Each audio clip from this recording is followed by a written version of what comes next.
ശങ്കരൻ ഗുരുനാഥന്റെ അടുത്ത് പഠിക്കാൻ പോയത് വരെയാണല്ലോ നമ്മൾ പറഞ്ഞു നിർത്തിയത്. ബാക്കി ഭാഗം ഒന്ന് കേട്ടു നോക്കാം.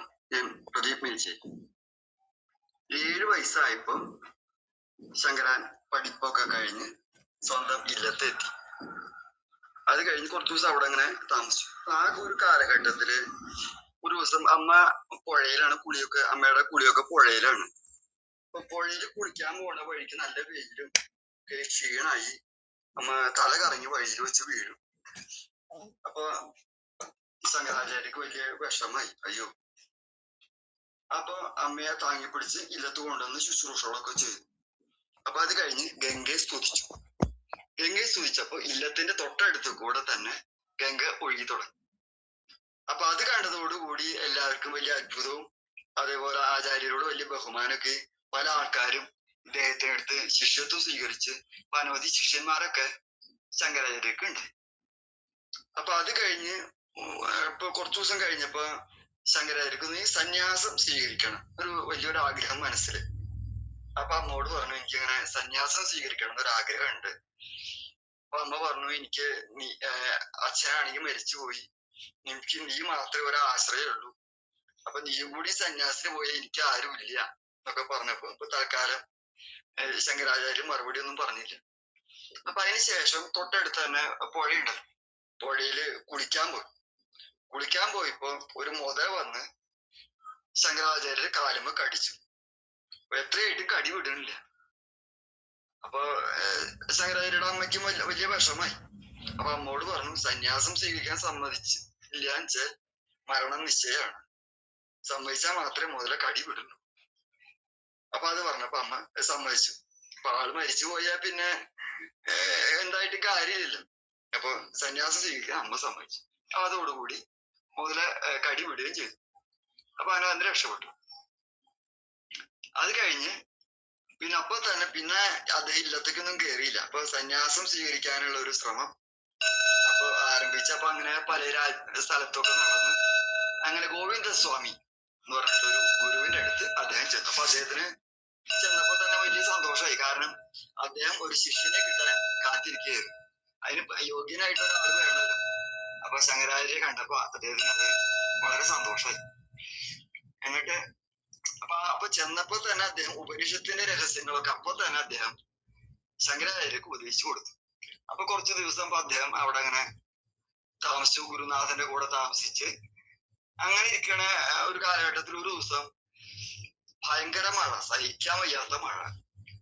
അപ്പൊ ആശ്രമം കൂടിയും വെള്ളത്തിൽ മുങ്ങി പോവും എന്നുള്ള ഒരു അവസ്ഥയിൽ എത്തി. തൊട്ടടുത്ത് വരെ വെള്ളം എത്തി. അപ്പൊ ഗുരു ശങ്കരാചാര്യ മുഖത്തേക്ക് ഒരു നോട്ടം ഇടുന്നു. അപ്പൊ മനസ്സിലായി.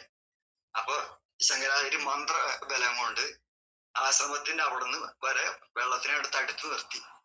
അപ്പൊ അങ്ങനെ ആശ്രമത്തിന് യാതൊരു കേട് കൂടാതെ രക്ഷിച്ചു. അപ്പൊ അങ്ങനെ അപ്പൊ ഗുരു എല്ലാവർക്കും അതൊരു വലിയൊരു ബഹുമാനമൊക്കെ. പിന്നെ അങ്ങനെ ഇരിക്കുമ്പോ ഒരു ശിഷ്യൻ സനന്ദനൻ എന്ന് പറഞ്ഞൊരു ശിഷ്യൻ, അപ്പൊ അദ്ദേഹം പറഞ്ഞു സംസാര സമുദ്രത്തിനെ കടക്കാൻ ഗുരുഭക്തി കൊണ്ട് കഴിയുമെന്ന് വെച്ചാൽ ഈ ഗംഗ കടക്കാൻ ഒരു പ്രയാസവും ഇല്ല. അത്രയും ഗുരുഭക്തി ഉണ്ടെങ്കിൽ ഈ ഗംഗ കടക്കാൻ, സംസാര സമുദ്രത്തിനെ കടക്കാൻ ഗുരുഭക്തി കൊണ്ട് കഴിയുമെന്ന് വെച്ചാൽ പിന്നെ ഈ ഗംഗ കടക്കാൻ ഒരു പ്രയാസവും ഉണ്ടാകും. അത് പറയുക മാത്രല്ല, അപ്പൊ അദ്ദേഹം നേരെ ഗംഗയിലേക്ക് അങ്ങോട്ട് ഇറങ്ങി. ഇപ്പൊ ഗംഗയുടെ ഉള്ളിൽ നിന്ന് ഓരോ താമരപ്പൂവുകള് ഓരോ കാലടി വെക്കുമ്പോ അതിന്റെ താഴത്തൊരു താമര, അങ്ങനെ ഈ താമരപ്പൂവ് ചവിട്ടി അദ്ദേഹം ഗംഗ കടന്നു. അപ്പൊ അതോടുകൂടി ഈ സനന്ദനൻ എന്നുള്ള പേര് മാറി പത്മപാദര് എന്നുള്ള പേരായി. അപ്പൊ അങ്ങനെ ആ ശിഷ്യന്റെ പേര് പിന്നെ പത്മപാദര് എന്നായി. അപ്പൊ അങ്ങനെ ഇരിക്കുമ്പോ ഒരിക്കൽ ശങ്കരാചാര്യര് കുറെ ശിഷ്യന്മാരൊക്കെ ഉണ്ട്, അവര് ഭാഷ്യം പഠിച്ചുകൊണ്ടിരിക്കുകയാണ്.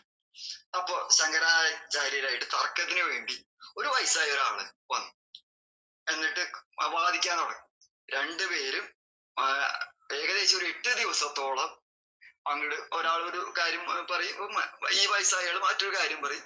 അപ്പൊ ശങ്കരാചാര്യ തിരിച്ചു പറയും. 8 ദിവസം കഴിഞ്ഞിട്ടും തർക്കം എത്രയായിട്ട് അവസാനിക്കണില്ല. അപ്പൊ പത്മപാദര് അടുത്തുനിന്ന് പറഞ്ഞു, ശിവനായിട്ടുള്ള അങ്ങും വിഷ്ണുവായിട്ടുള്ള വ്യാസനും കൂടി വാദം തുടങ്ങി കഴിഞ്ഞാൽ ഇത് അവസാനിക്കുമോ? ഇതിന് എങ്ങനെയൊരു അവസാനം ഉണ്ടാവുക? അപ്പൊ അത് കേട്ടപ്പോ തന്നെ വ്യാസൻ സ്വന്തം രൂപം ആയിട്ട് വന്നു. ഇത് കേട്ടതോടുകൂടി ശങ്കരാചാര്യ പറഞ്ഞു, ഞാൻ വ്യാസനെ പോലെയുള്ള അങ്ങനെയൊക്കെ ആയിട്ട് ഒരു തർക്കത്തിന് മുതിർന്നില്ലേ, ഞാൻ ഇപ്പൊ തന്നെ ശരീരം ദേഹത്യാഗം ചെയ്യാൻ പോവുകയാണ്, ഞാൻ മരിക്കാൻ പോവുകയാണ് എന്നുള്ള അർത്ഥത്തിലാണ് പറയുന്നത്. അപ്പൊ വ്യാസം പറഞ്ഞു, അങ്ങ് ഇപ്പൊ മരിക്കാറായിട്ടില്ല, അങ്ങ് ഇനി ഇവിടെ അദ്വൈതം ഈ ലോകം മുഴുവൻ പ്രചരിപ്പിക്കാൻ വേണ്ടിയിട്ടാണ് അങ്ങ് ജനിച്ചിരിക്കണേ. അപ്പൊ അത് ഒരു 16 കൊല്ലം കൂടി അങ്ങ് ഇവിടെ ജീവിക്കണം. ഈ 16 കൊല്ലം കൊണ്ട് അദ്വൈതം ലോകം മുഴുവൻ വ്യാപിച്ചിട്ടും മാത്രമേ അങ്ങ് ദേഹത്യാഗം ചെയ്യാൻ പാടുള്ളൂ എന്ന് പറഞ്ഞ അങ്ങനെ ഇത് അവസാനിപ്പിച്ചു. അങ്ങനെ വ്യാസൻ അപ്രത്യക്ഷമാകും. തുടർന്നുള്ള ഭാഗം ഇനി ഒരു അവസരത്തിലാവാം. ഇത് കേട്ട എല്ലാവരും അഭിപ്രായം രേഖപ്പെടുത്തുന്ന ഞാൻ കരുതുന്നു.